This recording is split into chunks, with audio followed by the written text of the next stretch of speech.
हम बचपन से सुनते आए हैं कि लोन लेना बुरी बात होती है, लेकिन फिर दुनिया के कई बिलियनियर्स और बड़े बिजनेसमैन आज भी हजारों करोड़ का लोन क्यों लेते हैं? क्या लोन सच में गरीब बना सकता है? सोचिए, दो दोस्त हैं, दोनों के पास 10 लाख हैं। एक अपना पैसा बैंक में ही रखता है, दूसरा उस पैसे से बिजनेस शुरू करता है और बैंक से लोन लेकर यूज और बड़ा बनाता है। लेकिन एक बात समझना बहुत जरूरी है, हर लोन अच्छा नहीं होता। कुछ लोन्स आपकी इनकम बढ़ाते हैं और कुछ सिर्फ आपका खर्चा बढ़ा देते हैं। सबसे पहले समझते हैं गुड डेट। गुड डेट वो होता है जो फ्यूचर में आपकी इनकम या एसेट्स बढ़ाने में मदद करे। इस वीडियो में हम जानेंगे कि गुड डेट और बैड डेट में असली डिफरेंस क्या है, अमीर लोग लोन का इस्तेमाल किस तरह करते हैं और किन गलतियों की वजह से आम लोग कर्ज के जाल में फंस जाते हैं। चलिए शुरू करते हैं।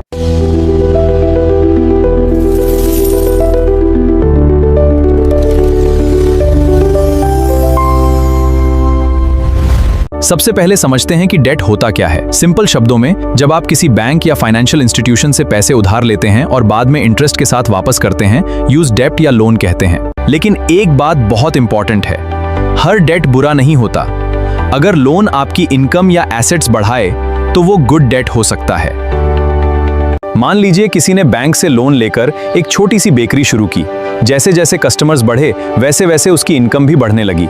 ऐसे लोन को गुड डेट माना जा सकता है। होम लोन भी कई सिचुएशंस में गुड डेट हो सकता है। अगर आप अपनी जरूरत या लॉन्ग टर्म एसेट बनाने के लिए घर खरीदते हैं तो वक्त के साथ उसकी वैल्यू बढ़ सकती है। एजुकेशन लोन भी गुड डेट हो सकता है। अगर उससे आप कोई वैल्यूएबल स्किल या प्रोफेशनल डिग्री हासिल करते हैं तो फ्यूचर में आपकी अर्निंग बढ़ सकती है। अब बात करते हैं बैड डेट की। बैड डेट वो होता है जो आपकी इनकम नहीं बढ़ाता, बल्कि हर महीने सिर्फ ईएमआई और फाइनेंशियल प्रेशर को बढ़ाता रहता है। मान लीजिए आप सिर्फ दिखावा करने के लिए महंगा फोन या लग्जरी चीजें क्रेडिट कार्ड से खरीदते हैं। अगर वो चीजें आपकी इनकम नहीं बढ़ाती तो ऐसा लोन बैड डेट बन जाता है। कार लोन हर सिचुएशन में बैड डेट नहीं होता।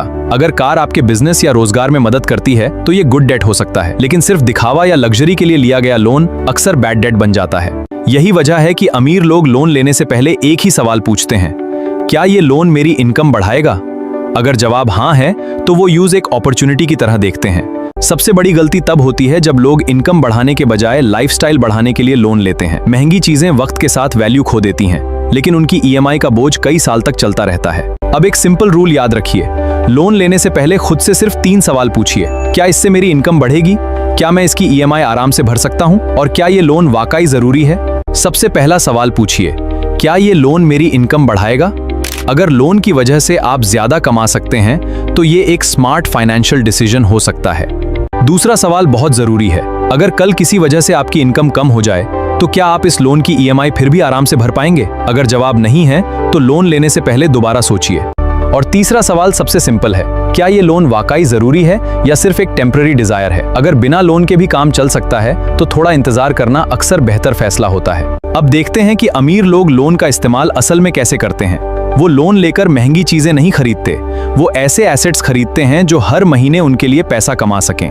मान लीजिए किसी बिजनेसमैन की दुकान अच्छी चल रही है, वो बैंक से लोन लेकर दूसरी ब्रांच खोलता है। अगर नई ब्रांच भी प्रॉफिट कमाने लगे तो लोन धीरे धीरे खुद ही चुकने लगता है।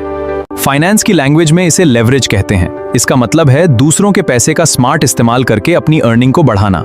लेकिन ये तभी काम करता है जब इन्वेस्टमेंट प्रॉफिट कमा रहा हो। लेकिन याद रखिए, लेवरेज हमेशा फाइल डिमांड नहीं होता। अगर इन्वेस्टमेंट से एक्सपेक्टेड प्रॉफिट ना आए तो वही लोन फाइनेंशियल प्रेशर और नुकसान की वजह भी बन सकता है। अमीर लोग सिर्फ इसलिए लोन नहीं लेते क्योंकि लोन सस्ता है, वो तब लोन लेते हैं जब उन्हें यकीन होता है कि उनका बिजनेस या एसेट ईएमआई से ज्यादा कैश फ्लो जनरेट करेगा। यही स्मार्ट इन्वेस्टिंग का असली। एक सिंपल फॉर्मूला हमेशा याद रखिए, अगर कोई चीज हर महीने आपकी जेब में पैसा डाले तो वो एसेट है, और अगर हर महीने पैसा निकाले तो वो लायबिलिटी बन सकती है। इसीलिए बहुत से सक्सेसफुल इन्वेस्टर्स पहले इनकम देने वाले एसेट्स बनाते हैं। जब उन एसेट से रेगुलर कैश फ्लो आने लगता है तब वो अपनी लाइफस्टाइल पर खर्च बढ़ाते हैं, पहले अर्निंग फिर स्पेंडिंग। लेकिन एक गलती कभी मत कीजिए, सिर्फ इसलिए लोन मत लीजिए क्योंकि किसी सक्सेसफुल इंसान ने भी लोन लिया था। हर फाइनेंशियल डिसीजन आपकी इनकम, रिस्क और प्लानिंग के हिसाब से होना चाहिए। एक छोटा एग्जाम्पल देखते हैं। रवि की एक किराना शॉप थी, कस्टमर्स बढ़ रहे थे लेकिन दुकान छोटी थी। उसने बैंक से लोन लिया और अपनी शॉप को बड़ा कर दिया। कुछ ही महीनों में बड़ी दुकान की वजह से कस्टमर्स और सेल्स दोनों बढ़ने लगे। अब हर महीने इतना प्रॉफिट आने लगा कि रवि आराम से लोन की ईएमआई भी भर रहा था और उसकी बचत भी बढ़ रही थी। अब एक और एग्जाम्पल देखते हैं।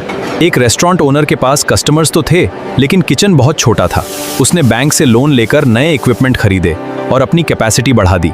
नए इक्विपमेंट की वजह से रेस्टोरेंट पहले से ज्यादा ऑर्डर्स हैंडल करने लगा। इनकम बढ़ी, प्रॉफिट भी बढ़ा और लोन की ईएमआई बिजनेस की अर्निंग से ही आसानी से चुकने लगी। यही गुड डेट का एक प्रैक्टिकल एग्जांपल है। अब तीसरा एग्जांपल देखते हैं। एक इन्वेस्टर ने बैंक से लोन लेकर एक रेंटल प्रॉपर्टी खरीदी। हर महीने किराए से रेगुलर इनकम आने लगी और उसी इनकम का एक हिस्सा लोन की ईएमआई भरने में इस्तेमाल होने लगा। कुछ साल बाद प्रॉपर्टी की वैल्यू भी बढ़ने लगी और हर महीने रेंटल इनकम भी आती रही। इस तरह एक ही एसेट ने दो तरह का फायदा दिया, रेगुलर कैश फ्लो और लॉन्ग टर्म वेल्थ दोनों साथ में बढ़ते गए। लेकिन हर इन्वेस्टमेंट में रिस्क भी होता है। अगर प्रॉपर्टी कुछ महीनों तक खाली रहे या किराया ना मिले तो लोन की ईएमआई आपको अपनी जेब से भरनी पड़ेगी। इसीलिए प्लानिंग बहुत जरूरी है।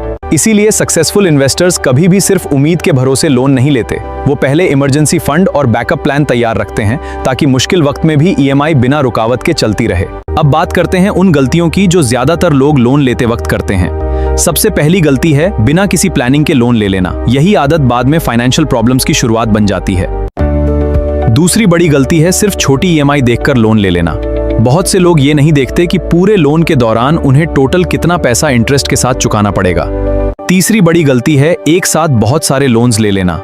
होम लोन, कार लोन और क्रेडिट कार्ड ईएमआई जब एक साथ जुड़ जाती हैं तो मंथली बजट पर बहुत बड़ा प्रेशर पड़ता है। चौथी बड़ी गलती है इमरजेंसी फंड के बिना लोन लेना। अगर अचानक जॉब चली जाए या कोई इमरजेंसी आ जाए तो ईएमआई भरना बहुत मुश्किल हो सकता है। पांचवी और सबसे कॉमन गलती है लोन अग्रीमेंट को बिना पढ़े साइन कर देना। इंटरेस्ट रेट, प्रोसेसिंग चार्जेस और पेनल्टी को समझे बिना लिया गया लोन बाद में महंगा साबित हो सकता है। अब सबसे इंपॉर्टेंट सवाल, लोन कब लेना चाहिए? अगर लोन आपकी इनकम बढ़ाए, एसेट बनाए और उसकी ईएमआई आप आराम से भर सकें, तब लोन एक स्मार्ट फाइनेंशियल डिसीजन हो सकता है। लेकिन अगर लोन सिर्फ दिखावा, लग्जरी या इंपल्स शॉपिंग के लिए लिया जा रहा है तो उससे अवॉइड करना ही बेहतर है। ऐसा लोन आपकी इनकम नहीं बढ़ाता, सिर्फ फाइनेंशियल प्रेशर बढ़ाता है। इस पूरी वीडियो का एक ही गोल्डन रूल याद रखिए, अगर लोन आपके लिए पैसा कमाए तो वो गुड डेट हो सकता है और अगर लोन सिर्फ पैसा खर्च करवाए तो वो बैड डेट बन जाता है। इसलिए अगली बार लोन लेने से पहले सिर्फ बैंक की अप्रूवल मत देखिए, ये भी सोचिए कि क्या ये लोन 5 साल बाद आपको फाइनेंशियली मजबूत बनाएगा या सिर्फ ईएमआई का बोझ बढ़ाएगा। तो आज हमने सीखा कि लोन खुद में ना अच्छा होता है और ना बुरा। सब कुछ इस बात पर डिपेंड करता है कि आप उस पैसे का इस्तेमाल किस तरह करते हैं। सही प्लानिंग के साथ लोन एक अपॉर्चुनिटी बन सकता है। याद रखिए, फाइनेंशियल फ्रीडम सिर्फ ज्यादा पैसा कमाने से नहीं मिलती, वो स्मार्ट डिसीजंस, डिसिप्लिन और सही फाइनेंशियल प्लानिंग से बनती है। आज का एक सही फैसला आपका कल बदल सकता है। अगर आज की वीडियो से आपको कुछ नया सीखने को मिला हो तो चैनल को सब्सक्राइब जरूर कीजिए। मिलते हैं नेक्स्ट वीडियो में।